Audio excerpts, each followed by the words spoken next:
Welcome back to Planet Stream, the channel where global events, geopolitics, and the hidden forces shaping our world come to life with clarity and depth.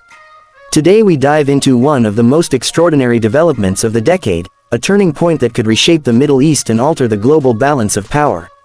In a stunning geopolitical twist, China and Russia have openly backed Yemen during a historic summit in Sanaa, sending shockwaves through Israel, the wider Middle East, and even reverberating across Washington, Brussels, and beyond.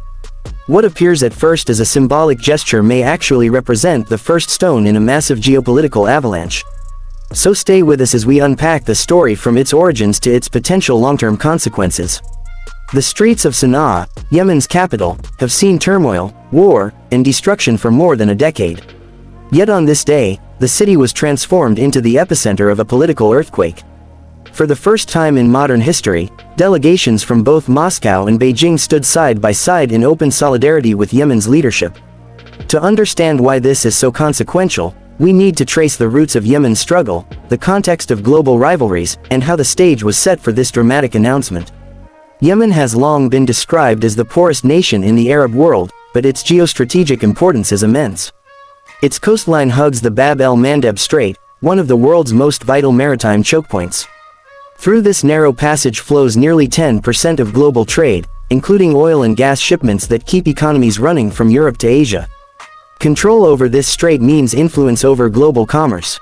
For decades, Western powers and their allies in the region understood Yemen's importance, yet the country descended into war in 2014 when the Houthi movement took control of Sanaa, challenging the Saudi-backed government.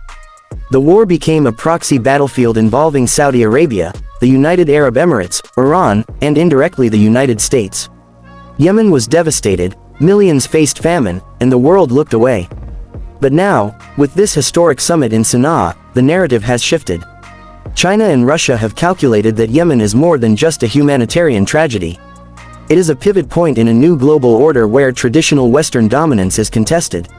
For Beijing, which has invested heavily in the Belt and Road Initiative, securing reliable allies along critical trade routes is essential. For Moscow, embroiled in its confrontation with NATO and seeking influence across the global south, Yemen offers both a symbolic victory and a potential foothold in the Red Sea. Their combined presence in Sanaa is a direct challenge to the United States and its allies. For Israel, this move is nothing short of alarming. Israel has been watching Yemen closely, particularly the Houthis, who in recent years have demonstrated advanced missile and drone capabilities capable of reaching deep into Israeli territory. The idea that two of Israel's biggest adversaries on the global stage, China and Russia, are now offering Yemen political, economic, and potentially military support introduces a dangerous new variable. For Tel Aviv, this feels like the opening of a new front in its already fragile security landscape. Israel has long relied on its technological edge and its close military partnership with the United States, but the involvement of China and Russia in its regional backyard complicates those calculations dramatically. Saudi Arabia and the Gulf states also feel the tremors. After years of leading a costly intervention in Yemen that drained resources and damaged their international image, Riyadh recently sought to reduce tensions with the Houthis. The Chinese-brokered rapprochement between Saudi Arabia and Iran earlier this decade already signaled Beijing's growing diplomatic weight in the region. Now, with Beijing standing openly with Yemen, Saudi leaders may be forced to reassess their alliances. Will they double down on ties with Washington, or seek accommodation with the new emerging axis of Moscow, Beijing, Tehran, and now Sanaa?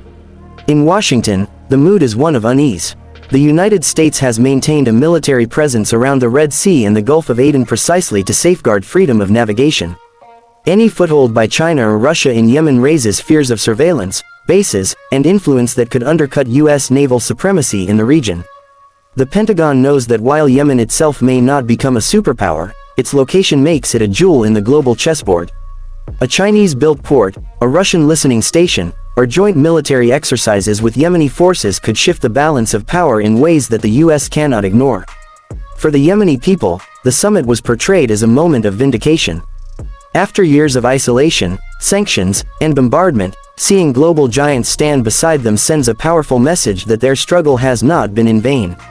The leadership in Sanaa wasted no time declaring the summit a turning point, framing it as Yemen's re-entry into the international stage not as a victim but as a partner.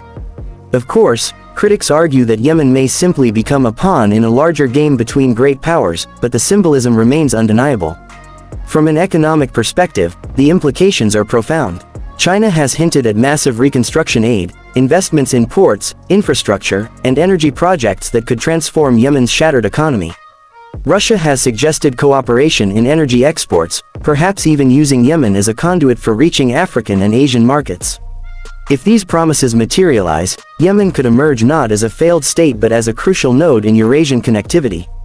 Such an outcome would contrast sharply with the Western narrative that portrayed Yemen only through the lens of war and humanitarian crisis. The summit also marks a cultural and ideological shift.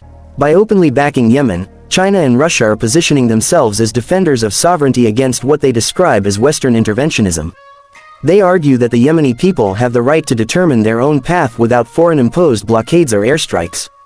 This message resonates not just in the Middle East but across the global South, where memories of colonialism and foreign meddling remain fresh. From Africa to Latin America, governments may see in this move a model of defiance supported by powerful patrons. The ripple effects are already visible. In Tehran, officials celebrated the development as further evidence of a multipolar world where US influence is in decline. In Ankara, policymakers expressed caution, balancing their NATO ties with the reality that regional dynamics are shifting rapidly. In Cairo, the government observed nervously, aware that any change in Red Sea dynamics directly affects Egypt's Suez Canal revenues. Every capital in the region is recalculating its strategy in light of Sanaa's new alliances. For Israel, however, the shock runs deeper. The possibility that advanced Russian air defense systems or Chinese surveillance technologies could find their way into Yemen is a nightmare scenario.